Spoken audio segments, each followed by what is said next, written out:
সমস্যা কি মনে করেন আপনারা? আমাদের প্রধান সমস্যা তিস্তা পানি উন্নয়ন চুক্তি যেটা, সেটা যদি হয়, তিস্তার পানি সমস্যাটা যদি সমাধান হয়, আমাদের কর্মসংস্থানের অভাব, প্রচুর বেকারত্ব, আর কৃষকরা যে কৃষি উৎপাদন করে ফলায় এটা ন্যায্য মূল্য পায় না, এগুলি একটু দেখতে হবে। এইগুলো রাস্তাঘাট মোটামুটি যা আছে আলহামদুলিল্লাহ, আরো যদি ডেভেলপ হয় আরো ভালো। হ্যাঁ, তিস্তা পানি নদীর যে পানি ইচ্ছে এটা আমরা পাচ্ছি না ন্যায্যটা, কৃষকরা অসুবিধায় পড়ে। হ্যাঁ, এটার কারণে সমস্যা। শিক্ষা ব্যবস্থা, স্বাস্থ্য ব্যবস্থার কি অবস্থা? শিক্ষা ব্যবস্থা মোটামুটি আছে ভালো, স্বাস্থ্য মেডিকেল আছে, চিকিৎসা অতটা ভালো না। সবাই বাসা ভাড়া নিয়ে শহরে শহরে থাকে, তাদের বাচ্চা ভালো চিকিৎসার জন্য সবাই হ্যাঁ, সরকারি মেডিকেল আছে, এটা তো কাজ হয় না।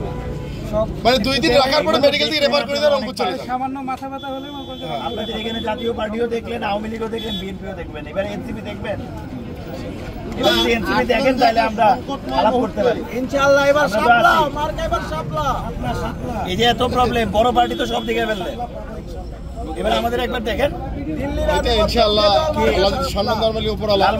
লালমনিরহাটে আমরা জিতবো সামনের বার ইনশাআল্লাহ। 2026 এই সামনে ইলেকশনে আমাদের মার্কা কি থাকবেন তো?